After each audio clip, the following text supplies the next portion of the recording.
our case study presentation on the topic International Arbitration, Beyond Court, Beyond Boundaries. And to talk on this, I would like to invite on stage Dr. Moksha, founding partner at Dispute Resolution Hub, who is also our Powered by sponsor. Dr. Moksha is a seasoned legal expert with over more than 2 decades of proficiency in corporate, taxation, civil, and ADR laws.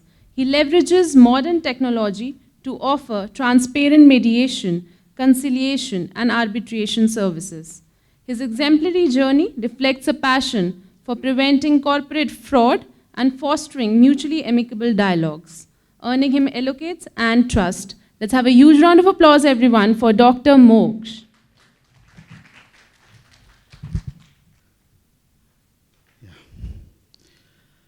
Before we browse on the slide, just wanted to share a couple of inputs for international arbitration.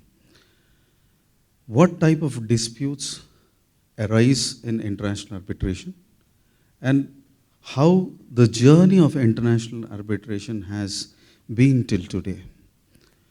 Common disputes that initially cropped up were with respect to investors and investment-related disputes.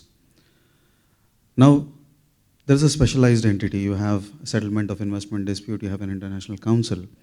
Now, this has catered a lot of investment disputes to get settled. Now, what I perceive as an international arbitration is dialogue is more important than enforcement. In a dialogue, there is always a synergy that is built. In a dialogue, there is always a common ground that is arrived.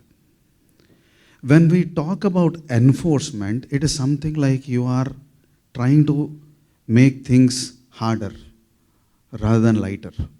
That's how the journey of international arbitration, as I perceive, looks. Now, let's take it further. What type of disputes have arisen after investors and investment-oriented disputes? Second set of disputes which we have seen is on supply chain, stakeholder disputes, so on and so forth.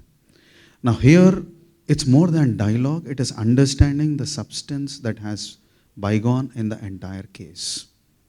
Here, the focus is not on common ground, here the focus is on where the substance is, what issues are there, and what are the solutions available for these particular issues. This is the second aspect which has come up. Now let me put it like this. Whenever there is an issue-oriented activity, today you see ICC or SIAC or any other institutional arbitrators, they are focusing on first aspects whether all the issues, I'm talking about the institutional part, their focus is on establishing or evaluating whether every issue that is brought in the case is listed first. Once it is listed, now it is their responsibility. As an institutional arbitrator, it is the responsibility of the institutional arbitrator to identify whether all the issues, small or big, whatever be their substance, they are listed. Once they are listed, what are the evidences that are presented for? And what are the probable resolutions that can come? Now, this is addressed. This also helps the arbitrators to evaluate, find and run through those documents, come up with the enforceable award. That's the second aspect of it. Certain aspects, now arbitrator may find it very key to penalize, but enforceability of penalization doesn't happen in some countries. So it is just and proper not to put it in your award because entire enforcement becomes a question mark. Now this is what we have seen by and large. Third aspect of importance. When international arbitration initially started, logistics was a key issue. Travel was mandatory and cost was hyped up. Now, due to the facility of digital age, this has come down. People are trying to see that they can participate in the entire arbitration discussions and then see that the awards are coming up. Now this is the background of the presentation. My presentation is very small. Why I kept my presentation to be small, runs about 6 slides, is to see that we learn together. Learning together is easier. One-way traffic doesn't work. That's what I strongly believe. So with this, let me try to see my first slide. This is what my first slide is. It's a statement. Can I have my slide, please? Yeah. This is the focus of international arbitration. It's my understanding of it. Now, all issues, as I said, now there are two ways. One, we can rely exclusively on the appointed arbitrators to bring out the issues and solve or give an award to the issues. The reason why we approach an institutional arbitrator is a double check on whether all issues are actually listed. Now, having listed, they are also supposed to run through those papers, run through the material which is placed on record, and identify and say, this material is applicable or is useful to address this particular issue. Sometimes there could be a common material which would address a couple of issues together. So that fact has to be brought down by an institutional arbitrator. So classically, when you see international arbitration, we focus on institutional arbitration also. Next slide, please. Now, these are the concerns. The first concern is arbitrator selection and the bench. Should it be a sole arbitrator? Should it be a 3 arbitrator or a 5 arbitrator bench? So on and so forth.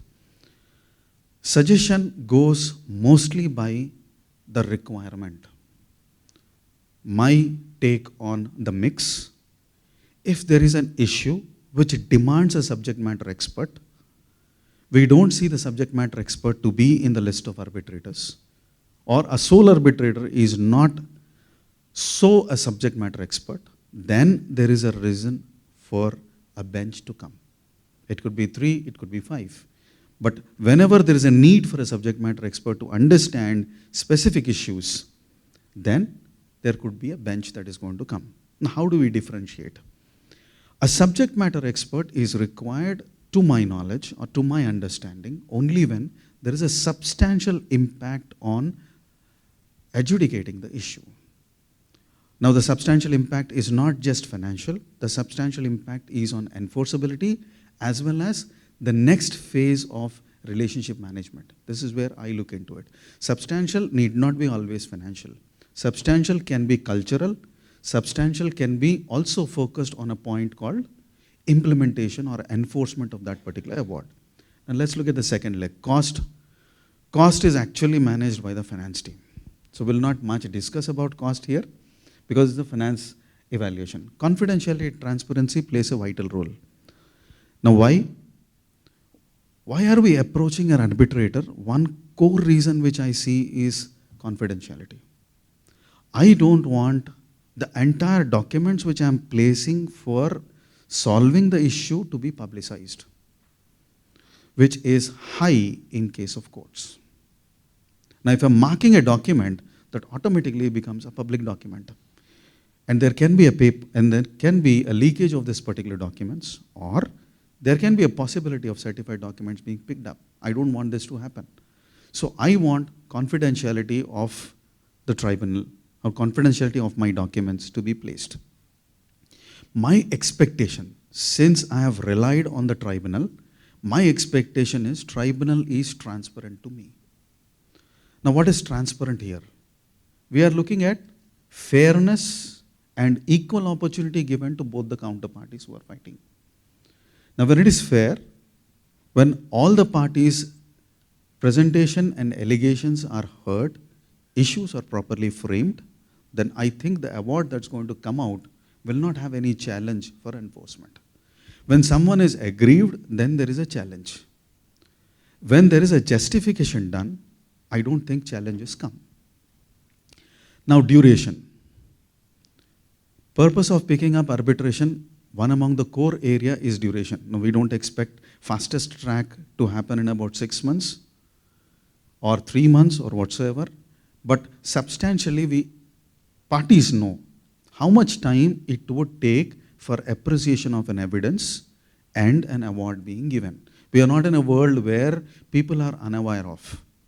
Parties who are at dispute, they understand that Our dispute ideally could settle in about 11 to 18 months. As long as it is not crossing this particular barrier, they don't have any questions. But when it is crossing the barrier, then the duration is questioned. Then people try to talk about this is not getting enforced or this is not getting done in this particular point of time. Now these are the aspects which I thought are of concern. Now the key concern is this. Now these are the top 5 challenges in the selection of an arbitrator.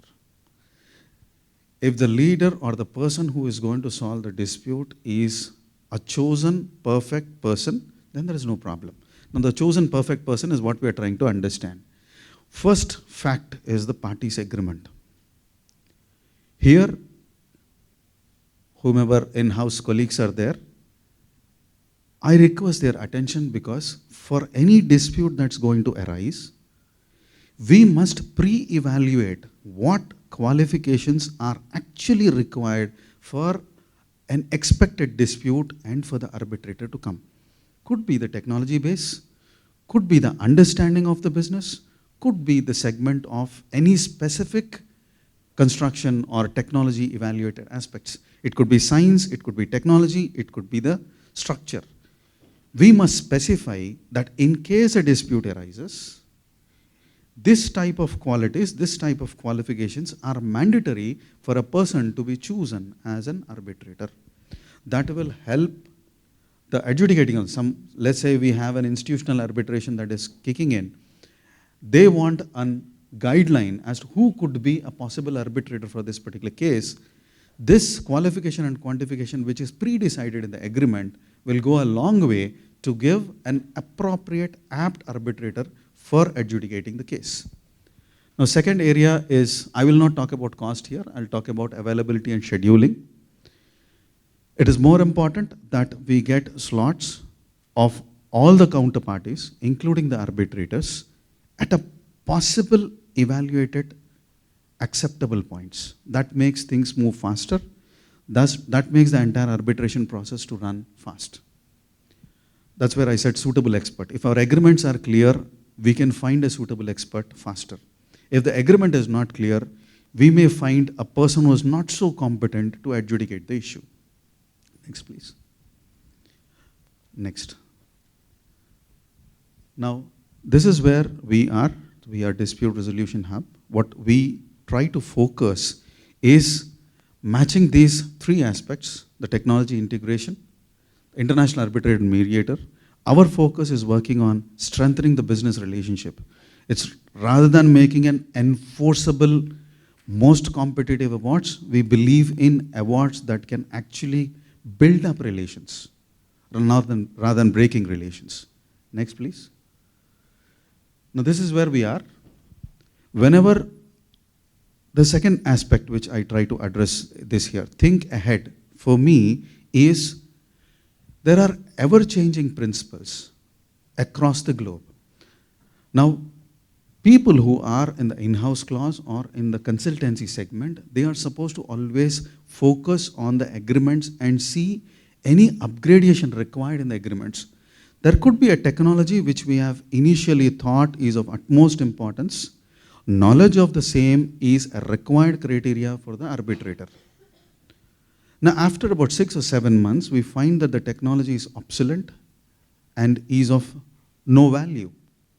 What is important is to address this particular fact by upgrading our clause of dispute resolution and re-evaluate what should be the new qualifications required for the arbitrator. When relations are good, when there is no trouble, people are willing to sign. When it is not, when a dispute arises, you want the agreements or schedules to change, people have an objection for it. So constant evaluation with the market, constant understanding with the change in legal space, change in conditions will help our arbitration agreement if it is separate.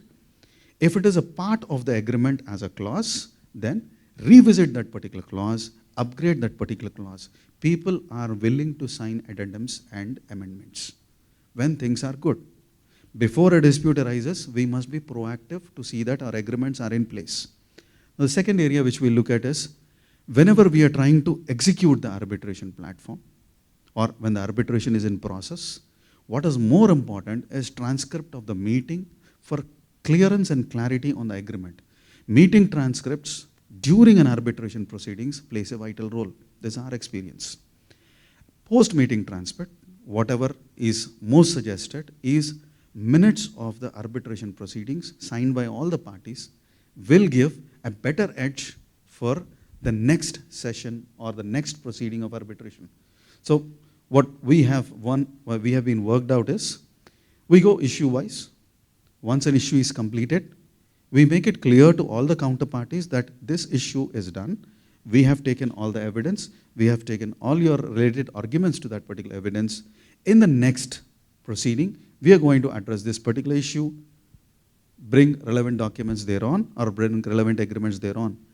This sees that your proceedings are seamless, they are to the point, they help resolving the dispute. Sometimes during the arbitration, you can suggest it for mediation and it ends into a settlement. The last is the data privacy.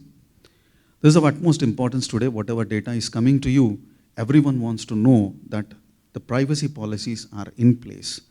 So is the case with the arbitrator also.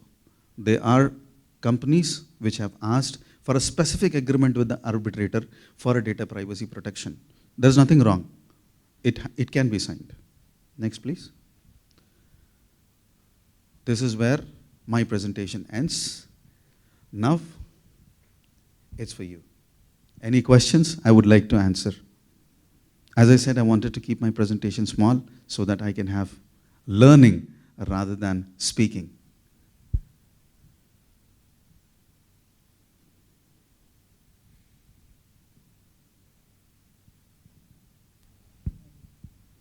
Yes, sir. Can I send some mic, please?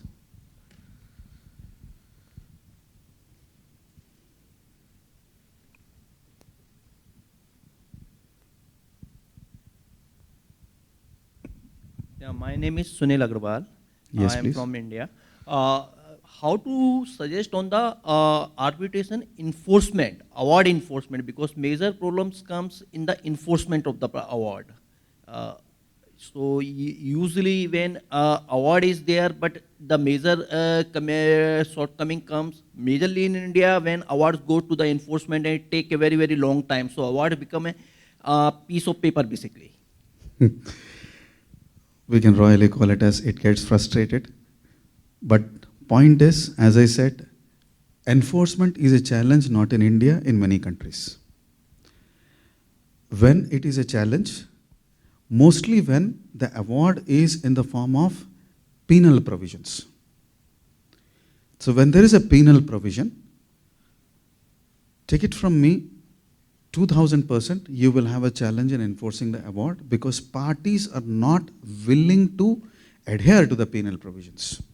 If it is with respect to cost of interest, if it is with respect to loss of business, still it is enforceable.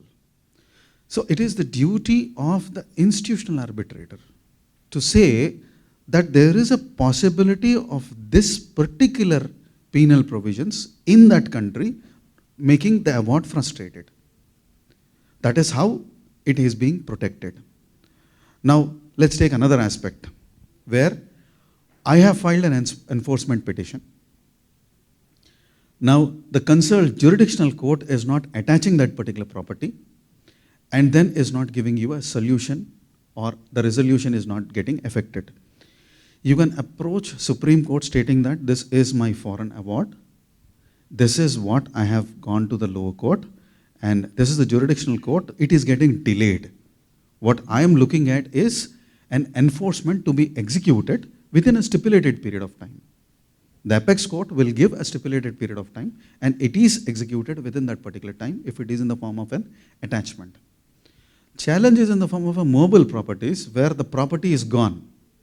It is already sold, like there is a vehicle which is on the name of the company or there's a machinery which is in the name of the company, that machinery is already sold. Then you have to go for recourse of finding new assets, attaching this particular foreign award to that particular court. That's how it runs. That's my experience. Yeah, thank you. Any other question, please?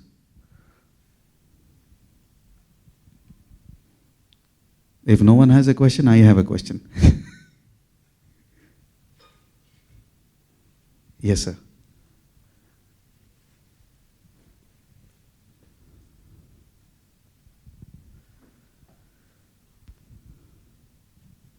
Hi, Yes, sir.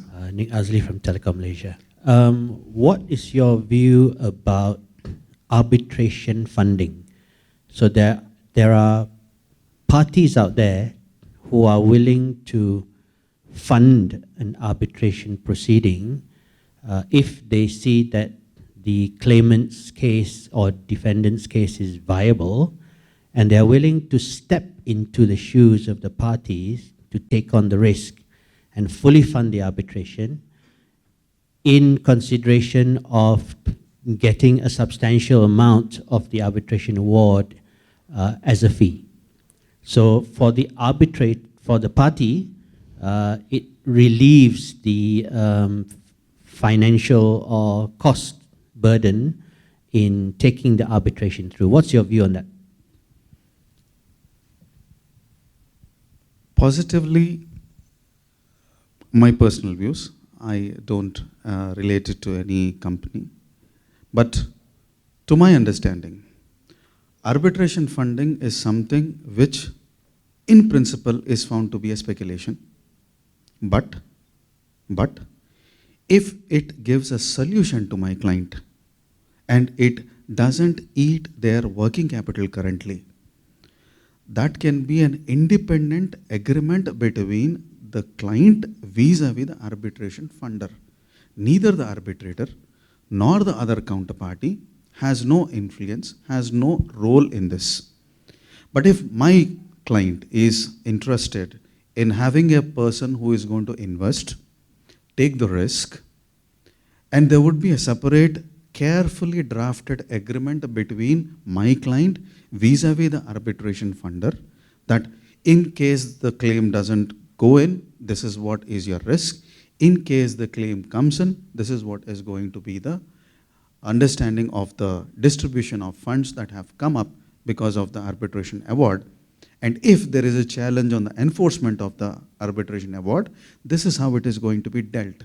Carefully drafted agreement between the arbitrator and the funder is a welcoming aspect as long as it does not run on the concept of speculation. In courts or in anywhere, the moment we say there is a probability of speculation here, these agreements are taken to be null and void. So enforceability of the agreement becomes an issue which is between the funder and the client. But I personally see no harm in it. But I don't say I personally advocate it. I see no harm in it because it solves the party's interest. Yes, sir. Because third-party funding of litigation and arbitration is something which is going on in India for this discussion. I'm not saying that, discussion is going on in India for a long time, maybe 15, 20 years it has been there. But it has not met with much success in India because I think there are a lot of ifs and buts in it. And the first point is that if I take funds from somebody and then, there's a school which says that, that is necessary because you need funds to have an international arbitration because you may not bear, you may not be in a position to meet the cost. But the fact of the matter is that, you have said that it has to be a carefully drafted agreement.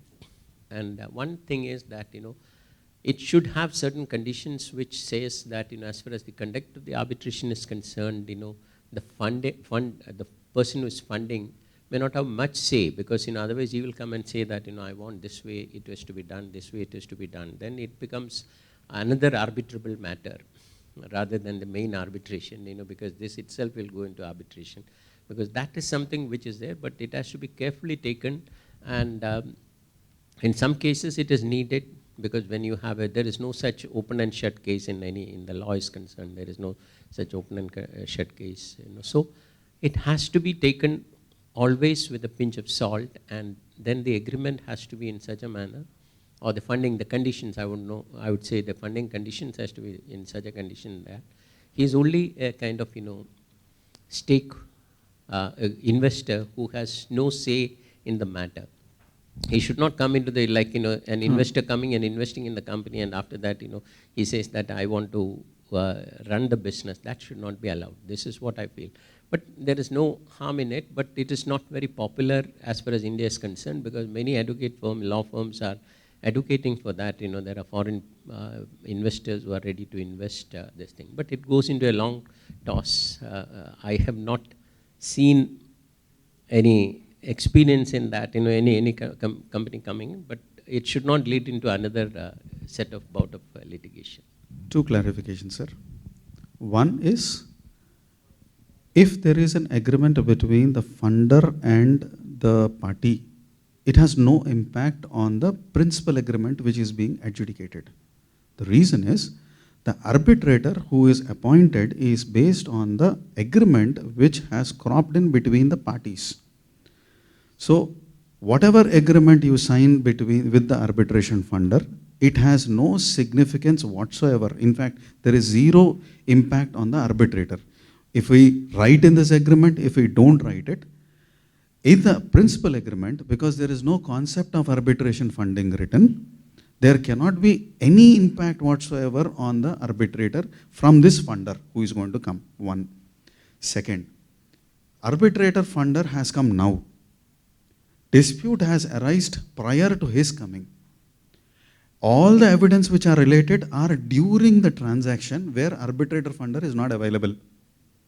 So, appreciation of evidence, presenting of evidence has no impact on the arbitrator's decision. Where a judgment can come. Judgment can come by the arbitrating funder on the counsels that are going to represent. He may say, you will not take this counsel's reference, you can go to this counsel. Because he is funding, so he can choose the counsel for you. That is the only thing which I could see. Second, from Indian law point of view, principally I said that this is in the form of a contingency agreement. And contingent contracts are wide in India. So in India, we principally consider this agreement to be a wide agreement. Since it is not adjudicatable under Indian laws, Indian companies don't want to sign it. Now they may sign it in some other country and try to see that the arbitration fund flows in. That's a possibility. But if that agreement is signed under the laws of India, that agreement itself is void. So question of enforceability does not arise. Who is at loss? His arbitration funder it is at loss. Because money has come from their side to the company. Company has already spent it. So if at all someone is at loss, it is the funder who is actually taking the speculation. So to my understanding and my suggestion, such agreements would not be executed in the Indian laws. It could be executed in some other laws of land.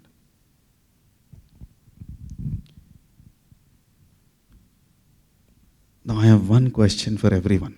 Yes, please. I'll answer your question, then I'll ask my question. Excuse me. Kirti. Can you just share the mic, please?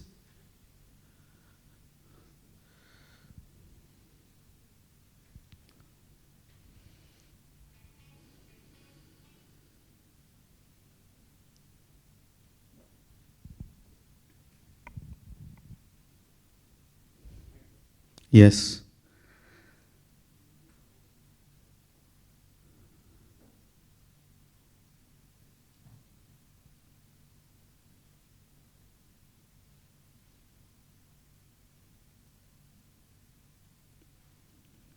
Yes, sir. I'm Sarvesh Varan from Yes. Source Global. It's a renewable water energy producer. So I have a question regarding what are the key consideration when it comes to selecting an arbitration venue when signing an agreement by the companies which coming from two different jurisdictions, to maintain the neutrality of the judgment, the arbitration award. Seat and venue has always been a question in arbitration. Venue to me is not which is suits to parties, It should be a place where parties can logistically come and attend. That is where I focus. Rules are driven by seat. So venue is the place where logistically it is cost effective for you. Seat can be procedurally which is easier for you. This is what I foresee in a seat in arbitration. Because procedural aspects should be fair, procedural aspects should be acceptable for all the parties. You should not choose a seat which is comprehensive. You should choose a seat means a procedural aspects which are applicable to your industry, which that particular institution which is trying to, which is, has name over there to sort. I'll give you an example for this. If we have investor related disputes, if we are choosing seat to be following the guidelines of ICC, now ICC has a specific settlement of investor disputes. It helps. But venue is something which is cost effective to both the parties. If let's say one party is one part of the world, other party is other part of the world, there's a mid place, France could be the mid of both the parties, you can choose the venue as France. For a simple reason, because it is logistically cost effective for both the parties. That's how we decide the venue. Seat you decide based on your probable disputes that can arise as per your agreement. See, when you have signed the agreement, 10 or 20 times you will be going through the agreements. You know that what could be the potential risk, potential damages possible. Accordingly, you decide which is the procedural place that suits your international arbitration rules. That's your seat. Venue, always evaluate which is logistically cost effective for all the parties. That's the place which I suggest for venue. I mean, there are people who have taken venues because they wanted to celebrate. Some have taken Maldives as venue. It's their choice. It's a counterparty choices. Because if you really want the dispute to be celebrated, then choose a place where you find it luxury and leisure. But if you seriously want to sort out the dispute, then it should be logistically cost effective for all the parties. That's how I look at it from finance point of view. Now I have one last question from my side. We have seen the digital age of international arbitration. Now everyone is taking e-arbitration in consideration, right? And all the institutional arbitrations have their privacy policies, data privacy and confidentiality rules pre-established. With your experience in the industry, it's a thought for the day. With your experience in the industry, what should be a clause in the arbitration which specifically talks about confidentiality that an arbitrator has to maintain or the arbitrator tribunal has to maintain during the proceedings? This is of importance. What are the confidential clauses? Confidentiality, generally when we write an agreement, we talk about confidentiality clause which is relevant to parties. In my experience, I have not seen an agreement which talks about confidentiality clause specific to the arbitrator during a dispute resolution. I think the time has come where we evaluate and write a specific clause to be followed by the arbitrator or institutional arbitrators during the dispute resolution proceedings going on. Have your thoughts. We will explore during our discussions. Thank you.